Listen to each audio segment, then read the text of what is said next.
IPL 2026 के लिए कप्तानों की भविष्यवाणी और टीमों की स्ट्रैटेजी पर आज हम एक गहरी नजर डालने वाले हैं। और हमारे सामने है एआई क्रिकेटर चैनल का एक विश्लेषण जो काफी बोल्ड दावे कर रहा है। बहुत बोल्ड। सोर्स का कहना है कि आईपीएल का कप्तानी नक्शा पूरी तरह से बदल चुका है। और ये कोई छोटे मोटे बदलाव नहीं है। सोचिए, संजू सैमसन अब राजस्थान रॉयल्स में नहीं है। ऋषभ पंत लखनऊ सुपर जायंट्स की कमान संभाल रहे हैं और सबसे बड़ी बात, रॉयल चैलेंजर्स बैंगलोर ट्रॉफी जीत चुकी है। ये तो सबसे बड़ा उलटफेर है। बिल्कुल। और इस पूरे फेरबदल के बीच केकेआर को एक नए लीडर की तलाश है। तो आज का हमारा मिशन सिर्फ इन भविष्यवाणियों को पढ़ना नहीं है, बल्कि इनकी तह तक जाना है। देखना है कि क्या ये वाकई जमीनी हकीकत पर आधारित है। सही कहा। और ये समझना इसलिए भी जरूरी है क्योंकि ये सिर्फ खिलाड़ियों के बारे में नहीं है। नहीं, ये आईपीएल फ्रेंचाइजी की सोच में एक बड़े टकराव को दिखाता है। कैसा टकराव? एक तरफ है अनुभव और स्थिरता और दूसरी तरफ है युवा जोश और कह सकते हैं साहसिक फैसलों पर दाव लगाना। तो ये दो अलग अलग फिलॉसफी हैं। बिल्कुल। और हर टीम का फैसला ये बताएगा कि वो आने वाले सालों में किस रास्ते पर चलना चाहती है। चलिए तो फिर इसे परत दर परत समझते हैं। शुरुआत उन टीमों से करते हैं जो स्थिरता के रास्ते पर चल रही हैं, जहां ज्यादा बदलाव की उम्मीद नहीं है। हाँ, एआई क्रिकेटर ने 4 टीमों को एक साथ रखा है जहां कप्तानी को लेकर कोई सवाल ही नहीं है। रॉयल चैलेंजर्स बेंगलुरु में रजत पाटीदार, क्योंकि वो टाइटल जीत चुके हैं। चेन्नई में ऋतुराज गायकवाड़, हैदराबाद में पैट कमिंस और गुजरात में शुभमन गिल। और इसमें कोई हैरानी की बात नहीं है। ये फ्रेंचाइजी मैनेजमेंट का सबसे सीधा और सुरक्षित रास्ता है। जो काम कर रहा है उसे मत छेड़ो। एग्जैक्टली। आरसीबी के लिए जीत अपने आप में सबसे बड़ा सबूत है। उन्हें कुछ और सोचने की जरूरत ही नहीं। और सीएसके का? सीएसके में तो सिस्टम हमेशा खिलाड़ी से बड़ा होता है और गायकवाड़ उस सिस्टम में पूरी तरह से फिट बैठते हैं। सोर्स ने उन्हें सिस्टम कैप्टन कहा है, जो बिल्कुल सही है। और कमिंस और गिल दोनों ने साबित किया है कि वो अपनी अपनी टीमों के लिए सही लीडर हैं। तो इन 4 टीमों के लिए स्थिरता एक सोची समझी रणनीति है, कोई मजबूरी नहीं। लेकिन एक टीम ऐसी भी है जहां यही स्थिरता शायद सबसे बड़ा और सबसे विवादास्पद फैसला हो सकता है। मुंबई इंडियंस। बिल्कुल। सोर्स की भविष्यवाणी है कि तमाम आलोचना और दबाव के बावजूद हार्दिक पांड्या कप्तान बने रहेंगे। और टैग दिया है बैक्ड बाय ओनर्स। हाँ, और 2026 को उनके लिए एक रिडेम्पशन सीजन बताया गया है। यहीं पर मुझे सोर्स के विश्लेषण से थोड़ी असहमति है। अच्छा? देखिए, बैक्ड बाय ओनर्स सुनने में बहुत अच्छा लगता है, लेकिन हम फैंस के दबाव और कमर्शियल हकीकत को नजरअंदाज नहीं कर सकते। मतलब? एमआई सिर्फ एक क्रिकेट टीम नहीं है, वो एक बहुत बड़ा ब्रांड है। अगर 2025 में भी प्रदर्शन खराब रहता है तो क्या ओनर्स करोड़ों के स्पॉन्सरशिप डील्स, घटती मर्चेंडाइज बिक्री और नाराज फैन बेस का जोखिम उठाएंगे? ये एक बिजनेस एंगल भी है। बहुत बड़ा। उन्होंने हार्दिक पर एक बहुत बड़ा ब्रांड इन्वेस्टमेंट किया है।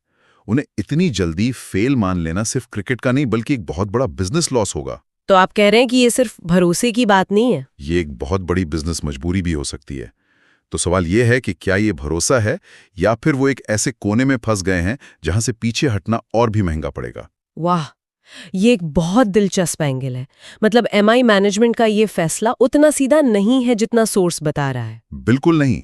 एक खराब सीजन को आप ट्रांजिशन फेज कह सकते हैं, लेकिन लगातार 2 खराब सीजन के बाद रिडेम्पशन का नैरेटिव बनाना बहुत मुश्किल हो जाता है, खासकर जब आपके ड्रेसिंग रूम में रोहित शर्मा जैसा दिग्गज मौजूद हो। एग्जैक्टली। तो एमआई के लिए स्थिरता बनाए रखना शायद सबसे अस्थिर फैसला साबित हो सकता है। चलिए अब स्थिरता के इस चक्रव्यूह से बाहर निकलते हैं।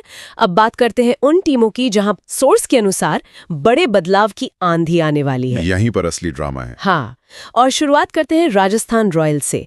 यहाँ सोर्स ने एक बहुत बड़ा दावा किया है, संजू सैमसन का युग खत्म और नए कप्तान यशस्वी जायसवाल, उन्हें फ्यूचर प्रोजेक्ट कैप्टन का नाम दिया गया है। ये एक बहुत ही साहसिक और मैं कहूंगा जोखिम भरा कदम है। क्यों? भविष्य के लिए निवेश करना तो अच्छी सोच है। अच्छी सोच है, इसमें कोई शक नहीं। जायसवाल भारतीय क्रिकेट के भविष्य के सितारे हैं, लेकिन हमें यह भी याद रखना होगा कि उनका जो नेचुरल खेल है वो आक्रामकता और बेखौफ अंदाज पर आधारित है। हाँ, वो तो है।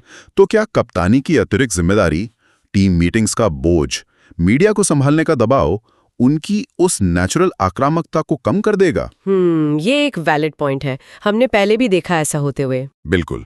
ऋषभ पंत का ही उदाहरण ले लीजिए। जब वो शुरुआत में दिल्ली के कप्तान बने थे, उन पर भी प्रदर्शन का दबाव आया था। पृथ्वी शॉ के साथ भी कुछ ऐसा ही हुआ। हाँ, तो यशस्वी को कप्तान बनाना एक लंबी अवधि का दाव है, लेकिन आरआर को यह सुनिश्चित करना होगा कि वे अपना सबसे बड़ा मैच विनर एक कप्तान बनाने की प्रक्रिया में खो न दे। मतलब ये एक ऐसा दाव है जो या तो उन्हें अगले 10 साल का लीडर देगा या उनके सबसे विस्फोटक बल्लेबाज के कंधों पर जरूरत से ज्यादा बोझ डाल देगा। और एक टीम जो शायद बोझ से ज्यादा भावनाओं पर दाव लगा रही है वो है कोलकाता नाइट राइडर्स। ओहो। सोर्स के अनुसार यहाँ एक और भी बड़ा फैसला होने वाला है। कप्तान होंगे रिंकू सिंह। क्या बात कर रही हैं? हाँ, इसे एक बिग कॉल कहा गया है और रिंकू को फैन मेड कैप्टन। तर्क ये है कि श्रेयस अय्यर जा चुके हैं और केकेआर को एक घरेलू जमीन से जुड़े लीडर की जरूरत है। फैन मेड कैप्टन, ये सुनने में जितना आकर्षक है उतना ही खतरनाक भी हो सकता है। खतरनाक क्यों? देखिए, मैं रिंकू सिंह का बहुत बड़ा प्रशंसक हूं। वो टीम की धड़कन है, एक फाइटर हैं और निस्संदेह ड्रेसिंग रूम के हीरो भी हैं। तो फिर? लेकिन ड्रेसिंग रूम का हीरो होना एक बात है और मैदान पर टैक्टिकल फैसले लेना, गेंदबाजों को रोटेट करना, दबाव में फील्ड सेट करना और मीडिया और स्पॉन्सर्स के सामने टीम का चेहरा होना बिल्कुल दूसरी बात है। लेकिन क्या टीम को एक ऐसे लीडर की जरूरत नहीं होती जो खिलाड़ियों की नब्ज को समझे, जो टीम में एक इमोशनल कनेक्ट लेकर आए? इमोशनल कनेक्ट जरूरी है, पर सिर्फ उससे आईपीएल नहीं जीता जा सकता। गौतम गंभीर भी इमोशनल थे, लेकिन वो एक स्थापित भारतीय खिलाड़ी थे जिनके पास लीडरशिप का अनुभव था। रिंकू का मामला अलग है। बिल्कुल। मेरा सबसे बड़ा डर यह है कि हम अपने सबसे बेहतरीन फिनिशर को कप्तानी के उस दबाव में डाल देंगे जहां उसे दूसरों के प्रदर्शन की जिम्मेदारी लेनी होगी। ये भी है। क्या होता है जब आपका हीरो लगातार 4 मैच हार जाता है? क्या वो हीरो बना रहता है? ये एक ऐसा फैसला है जो दिल से लिया गया लगता है, दिमाग से कम। या तो मास्टर स्ट्रोक साबित होगा या एक बहुत बड़ी गलती। दिल और दिमाग की इस लड़ाई से अब चलते हैं उस तिकड़ी की तरफ जो सोर्स के अनुसार पूरे आईपीएल की समीकरण को बदल कर रख देगी। ये इंटरलिंक मूव। हाँ, ऋषभ पंत लखनऊ जा रहे हैं, केएल राहुल दिल्ली आ रहे हैं और श्रेयस अय्यर पंजाब की कमान संभाल रहे हैं। पहले लखनऊ की बात करते हैं। ऋषभ पंत, जिन्हें फ्रेंचाइज फेस कहा गया है, बिल्कुल, ये एक ब्लॉकबस्टर मूव है अगर होता है तो। ब्रांडिंग और मार्केटिंग के नजरिए से ये एलएसजी के लिए सोने की खान जैसा है। उनमें वो एक्स फैक्टर है। हाँ, वो स्टार पावर है जो शायद एलएसजी में अब तक मिसिंग थी। वो मैदान के बाहर भी फ्रेंचाइजी की पहचान बन सकते हैं। लेकिन यहाँ एक लेकिन है। वो क्या? एलएसजी की पहचान अब तक एक शांत, स्थिर और मेथोडिकल टीम की रही है। वो ज्यादा शोर शराबा नहीं करते। ऋषभ पंत इसके ठीक उलट हैं। वो ऊर्जा है, आक्रामकता है, एक तरह का ऑर्गेनाइज्ड क्योस है। तो सवाल यह है कि क्या पंत का यह अंदाज एलएसजी के डीएनए में फिट बैठेगा या फिर फ्रेंचाइजी अपने पूरे कल्चर को बदलने के लिए तैयार है? तो अगर पंत एलएसजी में है तो दिल्ली कैपिटल्स का क्या होगा? सोर्स कहता है पंत युग खत्म, राहुल युग शुरू। और कप्तान के लिए भविष्यवाणी है केएल राहुल। हाँ, जिन्हें मैनेजमेंट चॉइस कहा गया है, एक शांत, परिपक्व और स्पॉन्सर फ्रेंडली विकल्प। ये मुझे एक क्लासिक रिबाउंड रिलेशनशिप जैसा लगता है। मतलब दिल्ली पंत जैसे हाई एनर्जी लीडर के बाद बिल्कुल विपरीत दिशा में भाग रही है, स्थिरता और शांति की तरफ। ये समझ में आता है। एक बड़े स्टार के जाने के बाद अक्सर मैनेजमेंट सुरक्षा कवच ढूंढता है, और केएल राहुल वो सुरक्षा कवच हैं। वो एक अनुभवी कप्तान हैं, एक स्थापित भारतीय बल्लेबाज हैं। लेकिन क्या सुरक्षित होना दिल्ली कैपिटल्स के ब्रांड के साथ मेल खाता है? दिल्ली ने तो हमेशा एक युवा, निडर और आक्रामक टीम की पहचान बनाई है। वही तो। क्या राहुल उस पहचान को आगे बढ़ा पाएंगे या फिर दिल्ली अपनी आक्रामक पहचान खोकर एक और मिड टेबल टीम बनकर रह जाएगी? ये एक सुरक्षित फैसला है, पर जरूरी नहीं कि यह सही फैसला भी हो। और इस तिकड़ी का आखिरी हिस्सा है पंजाब किंग्स, जहां कप्तानी की बागडोर श्रेयस अय्यर को दी जा रही है। रीबिल्ड कैप्टन, क्योंकि सैम करन टीम में नहीं है। हाँ, और पंजाब को एक भारतीय कोर के साथ एक नई शुरुआत करनी है। इन तीनों में से ये फैसला मुझे सबसे ज्यादा तार्किक और स्वाभाविक लगता है। अच्छा। हाँ, पंजाब को हमेशा से एक स्थिर भारतीय कप्तान की तलाश रही है।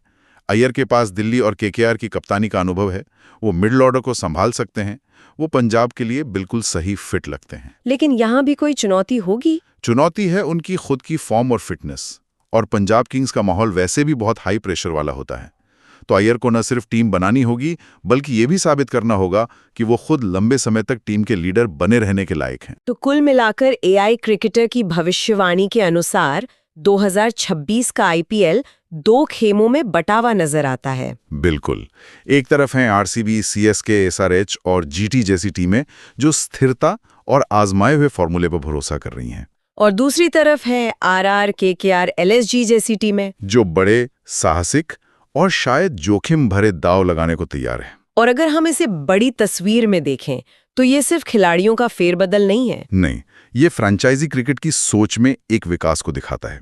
अब टीमें सिर्फ बेस्ट खिलाड़ी को कप्तान नहीं बना रही, बल्कि वो एक खास आर्केटाइप या पहचान को चुन रही हैं जो उनके ब्रांड से मेल खाए। एग्जैक्टली। सीएसके को सिस्टम कैप्टन चाहिए, एलएसजी को फ्रेंचाइज फेस चाहिए और आरआर फ्यूचर प्रोजेक्ट में निवेश कर रही है।